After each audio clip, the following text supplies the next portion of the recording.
김치현의 정치쇼 월요일의 코너 하늘은우의 서정욱을 낳고 또 설주환을 낳았는가 자존심이 강한 두 변호사의 대결 서정욱 변호사 설주환 변호사 자강 두 변입니다. 안녕하세요. 네, 안녕하세요. 오늘의 주제는 오늘의 등장인물로 하겠습니다. 명태균 씨 그리고 이재명 대표. 오늘은 심플해요.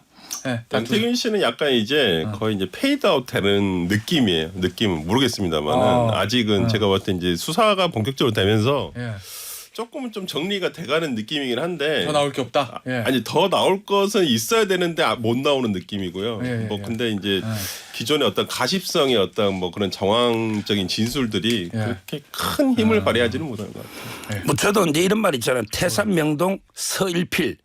태산이 막 울릴 듯이 했는데 지새끼 한 마리인데 명태균 문제는요. 태산명동 지새끼 한 마리가 아니고 명태 한 마리. 태산이 울릴 듯이 하는데 아무것도 없는. 별거 없어요? 예, 물고기 명태 하나. 이게 아무것도 아닌 이게 그 이슈입니다. 알겠습니다. 근데 어쨌든 저 명태균 씨가 저 이틀을 검찰 조사받으면서 들어가면서 나오면서 뭐 한 얘기들이 있거든요. 자 일단 그리고 개인에 대한 비하는 우리 하지 않는 것으로. 예, 우리는 예쁜 말로 하는 방송입니다. 아니 서일필에 있고 비유를 명태로 바꾼 거죠. 균형잡 빈시사 김태현의 정치쇼 피처링 예쁜 말. 뭐 이런 거예요. 저희 아름다운 말, 예쁜 말, 바르고 고운 말을 써요. 예. 그런 프로입니다. 저 명태균 씨가 토요일 조사 끝나고 이제 저 늦게 나왔어요. 그때 한 얘기부터 들어보고 이야기 좀 나누죠. 대통령도 사적인 대화가 있는 거고 여사님도 사적인 대화가 있는 겁니다. 그러면 주변 사람들한테 물어보는 거 아닙니까? 저는 대한민국 국민이 아니에요. 일반 국민들이 대통령하고 여사하고 접촉이 어렵기 때문에 그런 거지. 누구나 나는 저 사람이 됐으면 좋겠어. 그런 마음을 표현을 하지 않나요? 아니 이제까지 수많은 사람들이 포토라인 섰잖아요. 근데 대부분 보면 포토라인 쓸 때 당당하게 뭐 하고 들어갔다가 나오면서 힘들고 또 그러니까 죄송합니다 이러고 나오는 게 되게 패턴이 많아요. 확률적으로. 이제까지 통계를 보면. 근데 명태균 씨는 금요일 아침에 들어갈 때는 민망하고 부끄럽고 죄송하다 뭐 이랬는데 토요일에 끝나고 나올 때는 막 더 당당해졌잖아요. 뭔가 사적인 대화지 말이야. 내가 뭐 추천한 게 뭔 잘못이야. 네. 이러거든요. 이게 뭐예요? 이게 안에서 무슨 일이 있었던 건가? 전 두 가지로 그냥 봐요. 보면은 들어갈 때는 큰일 났네. 검찰이 뭐 들고 있네. 이건데 가보니까 별거 없구만. 딱 이 느낌인데? 그러니까 하나는 맞아요? 하나는 증거, 하나는 공범. 이 두 가지예요. 그러니까 이 두 가지를 확인하고 나온 거예요. 하나는 증거를 확인해봤다니까요. 그러면 검찰에서 질문하는 걸 보면 지금 검찰이 뭘 주안점으로 지금 하는구나. 그리고 정치자금법에 대해서 지금 아마 주로 물어봤던 것 같아요. 왜냐하면 가장 확인하기 쉬운 것은 돈 흐름이니까 일단 그걸 확인해서 본인이 지금 본인은 일단 뭐 이론도 받은 것이 없다라고는 얘기를 하고 있지만은 아마 증거관계를 조금 확인한 것 같아요. 그래서 이게 내가 봤을 때는 돈과 관련해가지고는 뭐가 정확하게 뭐 내가 충분히 대응이 가능하겠구나. 라는 거 하나랑 두 번째는 공범이에요. 왜 그러냐면 우리가 지금 국민들이 이 사건에서 느끼고 있는 게 뭐냐면 김건희 여사예요. 김건희 여사가 조사가 돼야 돼요. 근데 그 부분에 대해서 조사가 될까? 아니요. 안 되죠. 그러니까 지금 명태균 씨 입장에서는 이제 본인이 더 이상 떠들 말들은 다 나왔어요. 이미 다 나왔어요. 아니 대통령 육성 나왔죠.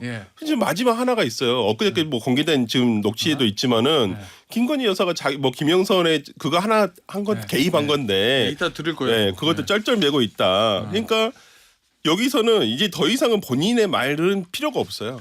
김건희 여사에 대한 조사가 이루어지지 않으면 자기는 괜찮을 수도 있겠다는 아마 확신을 하고 나온 것 같습니다. 서 변호사는 어떻게 봐요 이거? 뭐 저도 이제 같은 입장이에요. 검찰에 가보니까 가진 증거가 별 게 없다. 공천 문제는 이게 충분히 방어가 된다. 이러니까 이제 이거 공천이라는 거 김영선 전 의원 공천? 근데요. 김영선 공천은 그때 그 윤 대통령을 김건희가 준 게 아니고요. 건진 법사가 준 것도 아니고요. 명태균 씨가 준 것도 아니에요. 누가 줬어요? 그때는 윤상현 공관위원장과 이준석 대표 두 명이 준 거예요. 절차에 맞게. 도장은 이준석 대표가 찍은 아니 건 윤상현 맞죠. 공관위원장이 심사를 다 했다니까요. 그때 원래 이분 김영선 외에는요 대안도 없었고 여론도 1위였고요. 실제도 압도적으로 1위했고요. 그때로 가보면 따라서 이제 뭐 명태균 씨 입장에는 검찰에 갔더니 아무것도 없더라. 그러니까 이제 뭐 충분히 자신감의 표현이죠.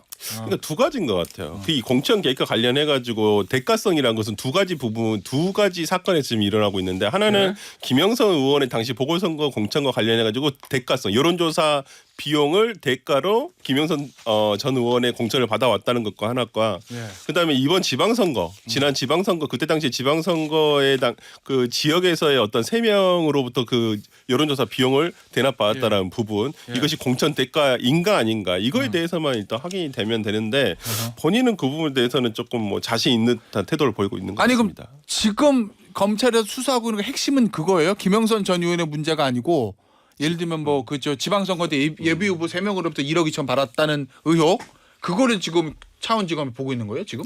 제가 알기로는 이제 그것도 아니고요. 핵심은 9천만 원이잖아요. 김영선 의원이 월급의 반을 계속 준 게 한 9천 되죠. 그게 공천대가 정치자금법 위반 아니냐 이거? 요게 이제 조사 정치자금인데 문제는 정치자금이라는 거는 일반인이 정치인한테 주는 거잖아요. 그렇지. 근데 이거는 정치인이 일반인한테 줘. 그러네. 이게 이런 건 안 돼요 법적으로. 정치인이라야지 정치자금법이 되잖아.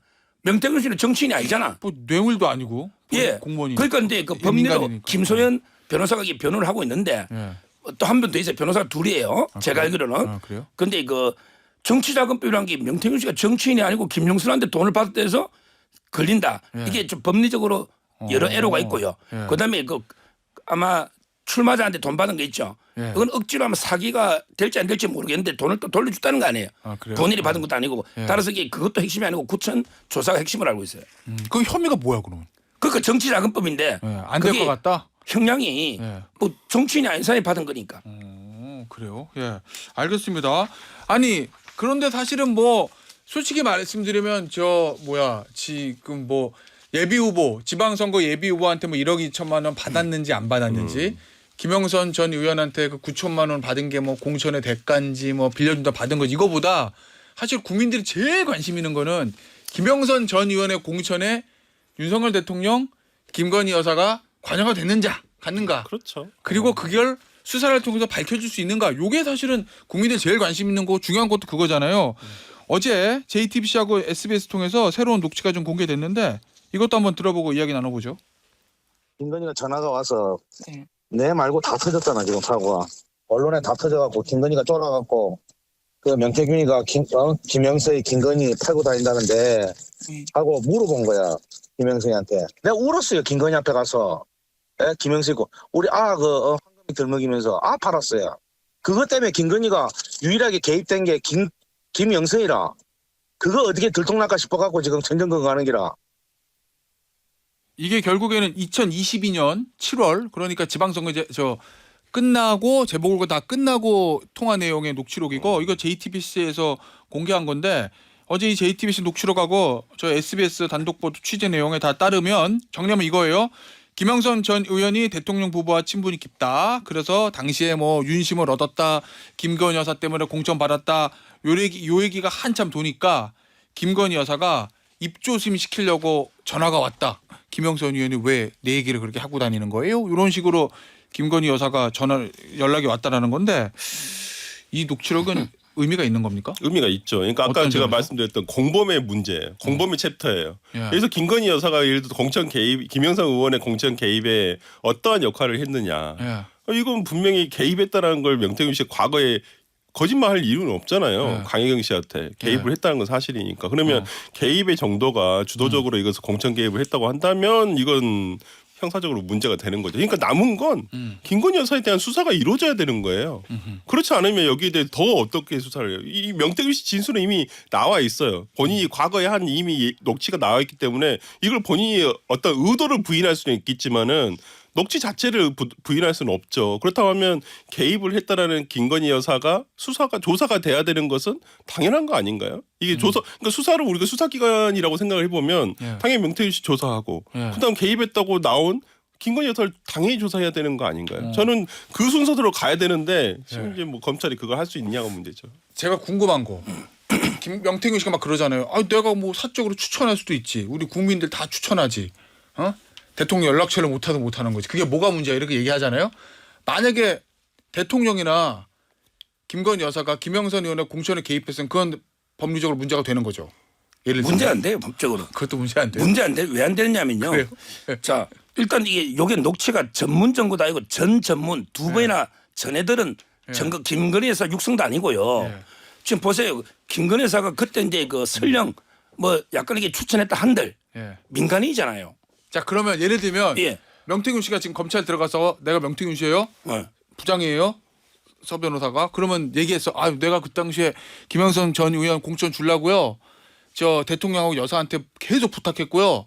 그래서 대통령하고 여사가 아 걱정하지 마. 내가 깔끔하게 정리해 줄게라고 해서 윤상현 의원한테 얘기해서 공천 받았어요. 라고 진술해도 예. 대통령이랑 자, 김건희가 처벌할 수 제가 없다 두 이거예요. 분 다 변호사니까 예. 그게 공직선거법 몇 조 위반이에요. 형법 몇 조 위반이에요. 아니 공무원이 아니기 때문에 아니 제가 특히 여사는 제가 김영선을 추천한들 이재명 대표가 공천에 누굴 추천한들 의견 표명을 한들 김건희 여사가 한들 다 세 명 다 민간인이에요. 이재명, 서정욱, 명태균, 김건희 전부 민간인이에요. 거기 의견 표명한 게 선거법 몇 조 위반이죠? 우리 선관위 유권에서 했잖아. 공무원은 정치 개입 그것도 요건이 좁은데 민간인은요 아주 뭐 공간인을 때려패가 위력을 하거나 아니면 이게 위계로 속이거나 이게 업무방해 정도가 문제될 수 있는데 그런 정황이 아무것도 없잖아요. 이거는 수사거리가 안 되는 거예요. 아니 조사는 해봐야죠 당연히. 아니 봐보세요. 지난번에 대통령께서 기자회견 때 그러셨잖아요. 우리 배우자가 예. 본인 핸드폰 자고 있는데 핸드폰으로 문자 답을 하고 계시더라.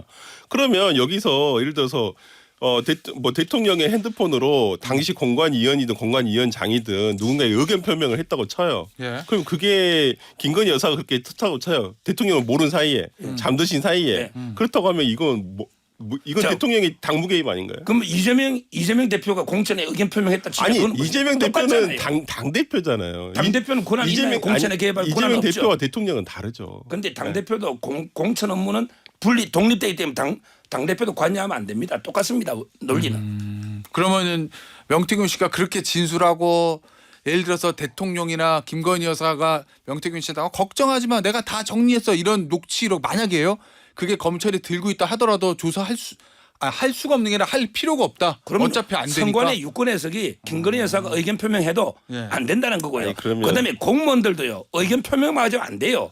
여론조사를 하거나 기획을 해서 실행하거나 아니 이건 구체적으로 해야 돼요. 단순 의견 개진이 아니라니까요. 만약에 그 개입된 것이 확인이 된다고 치면 예. 이건 구체적인 인물을 그대로 그냥 특정을 해가지고 당에다가 얘기를 한 거예요. 당연히 이것은 선거 개입이고 당무 개입이죠. 당연히 그렇기 때문에 저는 이걸 그냥 단순 의견 개진이라고 판단하시는 건 조금 너무 이 사건을 너무 이렇게 그러니까 침소봉대 아니라 오히려 덮으려고 하시는 것 같고 과연 우리 윤석열 대통령이 과거에 특검 검사인 시절에 이러한 이 상황을 그대로 수사를 하는 검사였다면 그냥 아무것도 아니라고 생각하고 넘어가셨을까요? 오, 알겠습니다. 자, 그러면 이제 관건은 조사는 다 끝난 것 같고, 이게 뭐 조사가 뭐 어렵거나 그런 사건은 아닌 것 같거든요. 사건 자체는. 근데 저 개인적으로는 이 사건은 중앙에서 했어야 된다고 봐요. 왜요? 그러니까 초반에 이 부분에 대해서 어떤 뭐 이 난립을 했었을 때 오히려 중앙에서 이 사건을 들고 와서 정확하게 이것을 뭐 예를 들어서 사건 자체를 파악을 하고 어떻게 의유를 할 것인가에 대해서 저는 좀 칼같이 수사를 했어야 된다고 보는데 지금 창원지검에서 하는 팀도 너무 미적거렸고요. 그다음에 지금 파견된 팀이라는 것도 뭐 부산지검에서 파견이 됐는데 그렇게 지금 중앙에서 하듯이 할 수 있는 것인가라는 생각은 조금 의문이 들어서 좀 수사에 대한 아쉬움은 형식적인 부분에서는 매우 아쉬움이 큽니다. 자, 일단 그러면 관심건이 신병철이 영장 친다? 그렇죠. 칠 것 같아요. 왜냐하면요. 그럼 발부된다? 검찰이나 법원도요. 예. 수사에 있어서 여론은 무시 못해요. 예. 제가 보기 원래는 법리에 따라 증거에 따라서만 해야 되는데 예. 근데 대부분 보면 법조인들도 사람인지라 영장은 국민 좀- 여론을 보거든요. 영장은 좀 그런 따라서 점이 이게 있지. 그럼요. 11명이 검사가 투입돼 있잖아요. 예. 11명. 예. 따라서 이제 저는 뭐 영장을 치는데 판사가 제대로 이게 원칙에 따라 영장 실질을 해버리면요. 예. 영장이 기각될 수도 있다 봐요. 이러면 이게 또 검찰이 엄청난 또 비난을 받겠죠. 왜요? 왜 기각될 수 있다고 봐요? 법리적으로 보면 이게 제가 맡은 사건 정치자금법 구청 가지고 구속되는 게 없어요. 뇌물 구청은 구속돼요. 예. 정치자금법은 1, 2억도 불구속해서 나중에 법정 구속합니다. 정치자금법도 그렇지. 그렇죠. 지금 혐의가 정치자금법 구청밖에 없잖아요. 예. 뭐 공천 개입은 증거가 없고 그다음에 아까처럼 누구한테 1억 2천을 받았으면 그거는 게 문제되는데 근데 그것도 다툼이 있고 자기 10원 안 받았다 하고 그거는 이게 크게 아직 이슈가 안 된 거거든요. 예. 그래서 저는 영장이 기각 검찰 칠 거예요. 근데 법원에 기각되면 검찰이 또 비난은 덮어서야 될 거예요. 네, 저도 예. 뭐 당연히 영장 청구는 한다고 보는데 예. 발부되지 않을까요? 제가 봤을 때 발부? 왜냐하면 증거 예. 인멸의 염려가 본인이 밝히고 있잖아요. 버리라고 했. 핸드폰을 세 대를 자기 처남한테 버리라고 했다. 그다음에 예. 그 처남도 어디다 버렸는지 모르겠다라고 하고 있기 때문에 일단 저는 뭐 다른 걸 다 떠나서 증거 인멸에 대한 우려가 너무나 크기 때문에 뭐 저는 일단 발부가 될 근데 가능성이 범죄 높다고 봅니다. 중대성에서 예. 좀 다툼이 있잖아요. 정치인도 아닌 사람이 정치자금 받았다. 이상하지 않아요? 근데 저는 추가 수사가 된다고 봐요. 이것은 이 자체로 끝나서는 안 된다고 예. 보고 예. 수사가 조금 확대돼야 돼요. 이 사건에서는. 그러면 예전에 명태균 씨가 그 얘기했어요. 예전 얘기 하지만 그리고 이제 나중에 뭐 허풍이었다, 뭐 농담이었다 이렇게 말을 바꾸긴 했지만 처음에 내가 뭐 저 구속되면 뭐 검찰이 나 감당할 수 있겠냐, 뭐 구속되면 뭐 내가 들고 있는 파일 뭐 다 공개한다, 만다 하도 말을 많이 해가지고 그런 얘기들이 좀 있었거든요. 네네. 만약에 진짜 구속되면 정말 명태균 씨가 뭔가 심경의 변화를 일으켜서 에라 모르겠다 폭로전으로 들어갈 것 같습니까? 아니면 그거는 이제 안 할 것 같아요? 그러지는 못할 것 같아요. 안 한다가 못 한다? 예, 그건 못한다. 왜? 아니 뭐 있는지 없는지도 모르겠지만은 네. 뭐 본인이 말대로라면 버렸다고 하니까 그걸 또 다시 들고 나와서 이걸 얘기하는 것도 본인의 신뢰성을 확실히 저해하는 것이고 그렇기 때문에 저는 못한다고 봅니다. 알겠습니다. 제가 알기로도 이게 이제 가진 게 없을 거예요. 예. 안 하고요. 예. 또 변호사가 김소연 변호사 아닙니까? 예. 김소연 변호사가 이제 그 정치 출마도 하고 예. 이쪽에 정치인이죠. 폭로는 더 없을 거라고 저는 보고요. 아 폭로는 없다? 예, 근데 문제는 제가 걱정하는 거는 뭐요? 영장이 기각됐을 때 혹시나 야당이 뭐 또 김건희사나 윤 대통령이 검찰이나 법원에 압력녀가 구속 막은 거 아니야? 이런 가짜 뉴스가 안 퍼지됩니다. 우리 판사나 검사는 법리에 따라 합니다. 알겠습니다. 그 결과를 존중해야 돼요. 알겠습니다. 이재명 대표 얘기해 보겠습니다. 일단은 금요일 공직선거법이잖아요. 네. 저 결과 나오잖아요. 그래서 선고 예측 좀 해볼까요? 네. 지금 이제 주진우 의원은 유튜브에서 예. 실형 1년이라고 제일 세게 이야기했고요. 예. 근데 그분이 구형 2년을 정확히 맞춘 분이에요. 아 그래요? 예, 구형 2년 한다 했더니 2년 했더라고. 예. 근데 이번에 실형 집행유예가 아니고 징역. 법정 구속은 안 시킬지 몰라도 예. 실형 1년이래. 집행유예도 아니고. 예. 근데 예. 저는 개인적으로 선거법은 징역형이 잘 안 나오거든요. 그렇죠. 제 개인적으로 둘 다 유죄가 되면서 김문기, 백현동 예. 한 500에서 700이 가장 합리적인 저는 예측으로 봐요. 와, 500에서 700. 500에서 벌금 500에서 700이면은 1심이지만 피선거권 제한다고 민주당은 보존금 뱉어내야 되는 건 반환해야 되는 건데 저는 200. 예.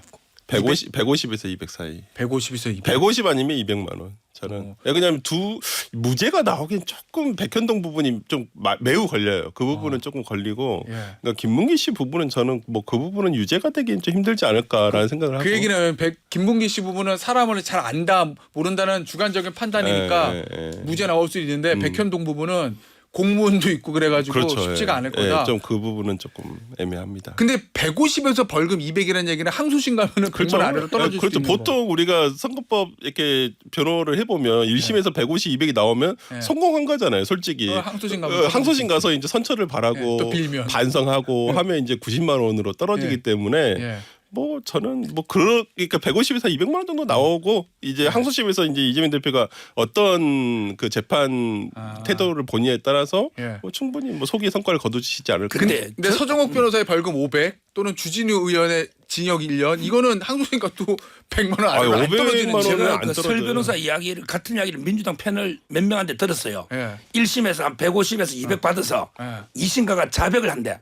그럼 상황 변화가 있잖아. 예, 그럼 지금 부인하고 있잖아. 예. 자백을 하면 읍소하면 예. 좀 깎아주니까 90만 원 되지 않겠냐. 예. 이걸 몇 명한테 들었는데 예. 정말 이게 부끄럽죠.